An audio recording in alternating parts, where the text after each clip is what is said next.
قیامت کا دن بڑا ہولناک دن ہوگا۔ اس دن جب بندے قبروں سے اٹھیں گے تو قبروں سے برہ نہ اٹھائے جائیں گے، قبروں سے جب اٹھائے جائیں گے تو وہ کفن ان سے اتار لیا جائے گا۔ یہ بات جب ام المومنین سیدہ عائشہ رضی اللہ تعالی عنہا نے سنی تو ان کا وجود تھر تھر کانپنے لگا اور عرض گزار ہوئی، یا رسول اللہ پھر ہمیں ایک دوسرے سے حیا نہیں آئے گی؟ فرمایا عائشہ معاملہ اس سے بھی آگے ہے۔ مطلب کیا؟ اگر کسی کو ہوش رہا تو حیا آئے گی نا، ہوش اڑے ہوئے ہوں گے، ہولے قیامت طاری ہوگا، بدن کانپ رہے ہوں گے، کلیجے لرز رہے ہوں گے، دل خوف سے پانی پانی ہو رہے ہوں گے، پتے پانی ہو جائیں گے۔ تو حشر کے میدان میں جب لوگ جائیں گے تو سب سے پہلا سوال جو رب لوگوں سے پوچھے گا وہ کیا ہوگا؟ صحیح حدیث میں آتا ہے اِنَّ أَوَّلَ مَا يُحَاسَبُ بِهِ الْعَبْدُ بِصَلَاتِهِ۔ قیامت کے دن بندوں سے اللہ تعالیٰ سب سے پہلا سوال یہ پوچھے گا کہ کیا تم نے نماز پڑھی تھی؟ سب سے پہلا سوال یوم حشر میں قیامت کے دن نماز کے بارے میں۔ اور اللہ تعالیٰ جل شانہ قیامت کے دن لوگوں کو اپنے حضور سجدہ ریز ہونے کا حکم دے گا کہ آج مجھے سجدہ کرو۔ دنیا پر کوئی سجدہ کرتا ہے یا نہیں کرتا؟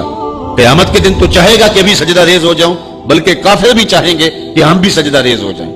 جب اللہ کی طرف سے سجدے کا حکم ہوگا تو بتوں کو سجدہ کرنے والے بھی سوچیں گے کہ آج ہم رب کو سجدہ کریں کہ اس کے حکم کی تعمیل ہو جائے، لیکن سجدہ کرنا چاہیں گے تو بے نمازیوں کی کمر اکڑ جائے گی۔ وہ سجدہ کرنا چاہیں گے بھی لیکن سجدہ نہیں کر سکیں گے، اور پھر رب کے سامنے جو ذلت اٹھانا پڑے گی، جو رسوائی اٹھانا پڑے گی، اس کو لفظوں کا پیراہن نہیں دیا جا سکتا۔ اور پھر جو بے نمازی ہوں گے اللہ کے حضور سجدہ نہیں کر پائیں گے، اللہ تعالیٰ انہیں اس صف میں کھڑا کر دے گا جس صف میں فرعون کھڑا ہوگا، نمرود کھڑا ہوگا، حامان کھڑا ہوگا، قارون کھڑا ہوگا، ابی بن خلف کھڑا ہوگا۔ دشمنان خدا جس صف میں کھڑے ہوں گے بے نمازی کو اس صف میں کھڑا کر دیا جائے گا۔ میری لمبی تقریر نہیں، میں یہ آپ سے پوچھتا ہوں اور اپنے آپ سے پوچھتا ہوں، کیا ہم یہ گوارا کرتے ہیں کہ حشر کے دن ہمیں فرعون کے ساتھ کھڑا کر دیا جائے؟ کیا یہ ہم گوارا کرتے ہیں کہ حشر کے دن ہمیں نمرود کے ساتھ کھڑا کر دیا جائے؟ کیا یہ ہماری طبیعت اس کو برداشت کر سکے گی کہ رسول اللہ کے دشمنوں کے ساتھ ہمیں کھڑا کر دیا جائے؟ اور کیا میری مائیں اور بہنیں اور بیٹیاں یہ گوارا کر سکتی ہیں کہ رسول اللہ کی راہوں میں کانٹے بچھانے والی ام جمیل کے ساتھ انہیں کھڑا کر دیا جائے؟ یقیناً ہم کبھی نہیں چاہیں گے، ہم یہ رسوائی کبھی برداشت نہیں کر سکتے۔ ان کے پاس کھڑا ہونا ہی قیامت ہے، ان کے ساتھ کھڑا ہونا ہی عذاب ہے، اور پھر ان کے اوپر لعنتیں بھی برس رہی ہوں گی، اور ان کے چہروں کے اوپر تارکول لک مل دی جائے گی، اور وہ رسوائیوں کے گڑے میں ہوں گے۔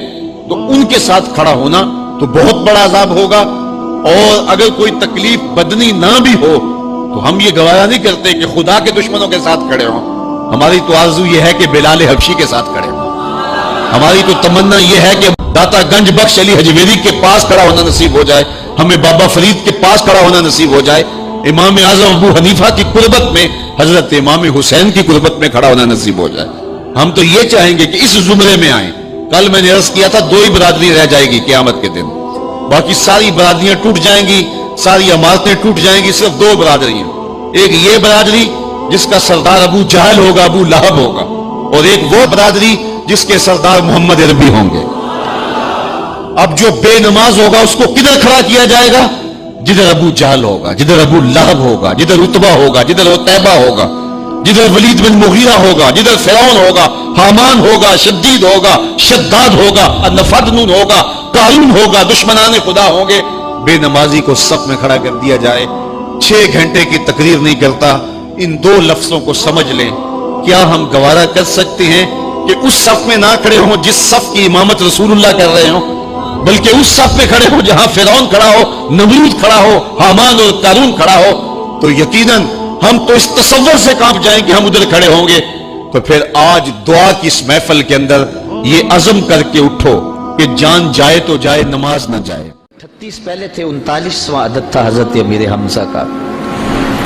تو امیر حمزہ کوئی معمولی شخص تو نہیں تھے، قریش کا ایک معتبر نام تھا۔ تو جب وہ ایمان لائے تو ذرا حوصلہ اہل ایمان کا بلند ہوا، اور میرے حضور نے بھی اللہ کی بارگاہ میں ہاتھ اٹھا کے دعا مانگی، اے اللہ ایک شیر دے دیا ہے، اب ایک شیر اور عطا کر دے، اب تیری مرضی کہ عمر بن حشام دے دے یا عمر بن خطاب دے دے۔ عمر بن حشام یہ ابو جہل کا نام تھا، اور عمر بن خطاب حضرت عمر رضی اللہ تعالی عنہ کے لیے دعا کی گئی، کہا ان دونوں میں سے جو تجھے پیارا لگتا ہے مالک وہ اسلام کو عطا کر دے، 40 کا عدد پورا ہو جائے۔ اچھا، اب حضرت امیر حمزہ کا ایمان لانا کوئی معمولی واقعہ تھا نہیں۔ قریش سر جوڑ کے بیٹھ گئے، کفار کی صفوں میں کھلبلی مچ گئی، یار یہ اتنا عام شخص بھی چلا گیا، آج کل کوئی اور چلا جائے گا تو پھر تم تو بہت پیچھے رہ جاؤ گے اور مقابلہ نہیں کر پاؤ گے، ابھی وقت ہے تو ابھی کچھ کرو۔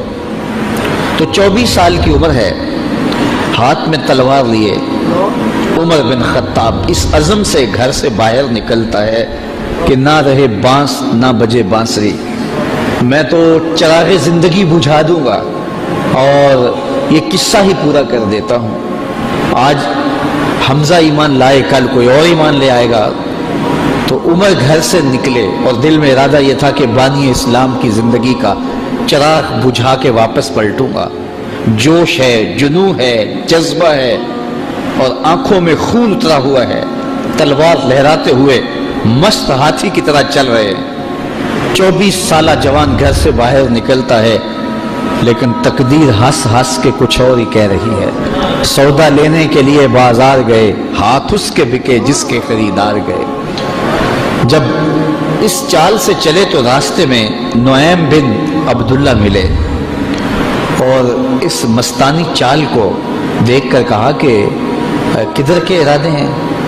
کہا وہ چراغ زندگی بجھانے جا رہا ہوں بانی اسلام کا، یہ روز روز کی کہانی ختم ہو جائے اور ہمارے لات منات حبل اور عزا کی آبرو پہ حملہ آور ہیں اور ہر دن کوئی نیا شخص ان کے ساتھ آ کھڑا ہوتا ہے۔ آپ کو پتہ ہوگا حمزہ بھی اب ایمان لے آئے ہیں، تو میں چاہتا ہوں کہ میں یہ قصہ ہی تمام کر دوں۔ تو نعیم بن عبداللہ زیر لب مسکرائے اور کہا عمر گھر کی خبر تو لے لینی تھی۔ اچھا، عمر غیرت کا مجسمہ تھا تو بڑے غصے سے کہا کیا کہانی ہے؟ کہا تمہاری بہن فاطمہ بھی ایمان لے آئی ہے، تمہاری بہنوئی بھی مسلمان ہو گئے۔ کہا سچ سے؟ کہا ہاں سچی خبر دے رہا ہوں۔ اللہ اکبر! یہ رخ سیدھا اپنی بہن کے گھر کی طرف کر لیتے ہیں۔ جب دروازے پر پہنچا تو اندر سے قرآن پڑھنے کی آواز آ رہی تھی۔ معلم ان کو قرآن سکھانے کے لیے گھر بیٹھا ہوا تھا اور یہ قرآن سیکھ رہے تھے۔ زور زور سے دروازے پہ دستک دی۔ دستک کے جارحانہ انداز سے بہن سمجھ گئی کہ یہ عمر کے ہاتھوں کی دستک لگتی ہے، تو اس معلم سے کہا کہ تمہیں ہم چھپا دیتے ہیں تو ہم اپنے بھائی سے خود سامنا کریں گے۔ دروازہ کھولا تو غصے میں بکھرے ہوئے تھے۔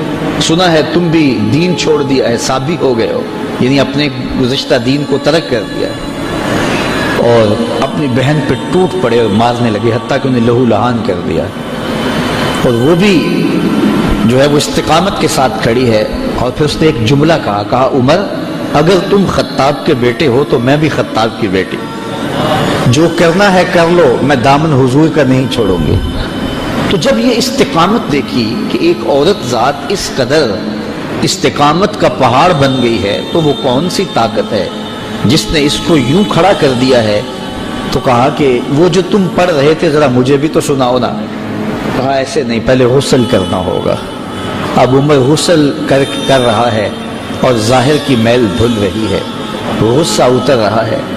اب جب غسل کر کے بیٹھ گئے، اتنے میں معلم کو سامنے لے آیا گیا، اور وہ کیا پڑھتا ہے؟ طٰہٰ ما انزلنا علیک القرآن لتشقیٰ، اے 14ویں رات کے چاند محبوب، ہم نے قرآن اس لیے نازل تو نہیں کیا تھا کہ تم مشقت میں پڑ جاؤ۔ یہ پڑھتے جا رہے ہیں اور عمر کا دل پسیجتا چلا جا رہا ہے، پھر آنکھوں میں آنسو بن کر وہ جذبات بہنے لگے۔ پھر عمر کے لب کھلے اور اپنے بہنوئی اور اپنی بہن سے کہا مجھے بھی اس دہلیز پہ لے چلو۔ اللہ اکبر! عمر کی تو ساری عمر برباد ہو گئی، میں نے 24 سال کہاں کاٹ دیے، مجھے اس دہلیز پہ لے چلو۔ اب عمر اپنے بہنوئی کے ساتھ دار ارقم کی طرف بڑھ رہے۔ یہ کوہ صفا پہ حضرت ارقم کا گھر تھا جو اسلام کی پہلی درسگاہ بنی، اور یہاں چھپ کے مسلمان دین سیکھتے تھے، چونکہ ابتدائی ایام تھے۔ تو جب عمر کو آتے ہوئے دیکھا تو کسی نے دروازے کی درزوں سے دیکھا کہ عمر آ رہے ہیں، تو کہا کہ عمر آ رہے ہیں۔ عمر کی ہیبت تو تھی، تو امیر حمزہ کہا کہ اگر اچھے ارادے سے آئے ہیں تو استقبال کریں گے، خوش آمدید کہیں گے، لیکن اگر برے ارادے سے آئے ہیں تو ان کی تلوار سے ان کی گردن کاٹیں گے۔ اور جب دروازہ کھلا اور عمر اندر آئے تو آقا کریم علیہ السلام نے ان کے گلے کے اندر جو کپڑا تھا اس کو پکڑ کے ایسے جھٹکا لیا، اور ساتھ کا عمر وہ وقت نہیں آیا کہ تم اسلام قبول کر لو۔ اللہ اکبر، بس وہ جھٹکا دینے کی بات تھی تو عرض کی حضور وہ وقت آ گیا ہے، اور عمر کے لبوں پہ کلمہ توحید جاری ہو گیا۔ تو ارقم رضی اللہ تعالیٰ عنہ کے گھر میں بیٹھے ہوئے ان صحابہ نے بلند آواز سے کہا اللہ اکبر، مکے کی وادیاں گونج اٹھی۔ اور پھر حضرت عمر ایمان لانے کے بعد پہلی بات جو حضور سے کرتے ہیں، کیا حضور ہم حق پہ نہیں ہیں؟ حضور نے فرمایا ہم حق پہ ہیں۔ کہا اللہ کا دین سچا نہیں ہے؟ فرمایا اللہ کا دین سچا ہے۔ آپ اللہ کے سچے رسول نہیں ہیں کیا؟ کہا میں اللہ کا سچا رسول ہوں۔ تو کہا پھر ہم چھپ چھپ کے عبادت کیوں کریں؟ اللہ اکبر۔ تو کہا سین حرم میں چلتے ہیں۔ اب مسلمانوں کی دو صفیں بنی، ایک صف کے آگے حضرت امیر حمزہ تھے اور ایک صف کے آگے حضرت عمر بن خطاب تھے، حضور درمیان میں تھے، اور یہ قافلہ 40 افراد پر مشتمل مسجد حرام میں پہنچا اور پہلی نماز کھل کے پڑھی گئی۔ حضرت عبداللہ ابن مسعود رضی اللہ تعالیٰ عنہ فرماتے ہیں عمر کا اسلام لانا اسلام کے لیے عزت تھا۔ اللہ اکبر۔ اور ادھر یہ صفیں چل رہی ہیں، دار ارقم سے، کوہ صفا سے حرم کے صحن کی طرف یہ لوگ اتر رہے ہیں، اور ادھر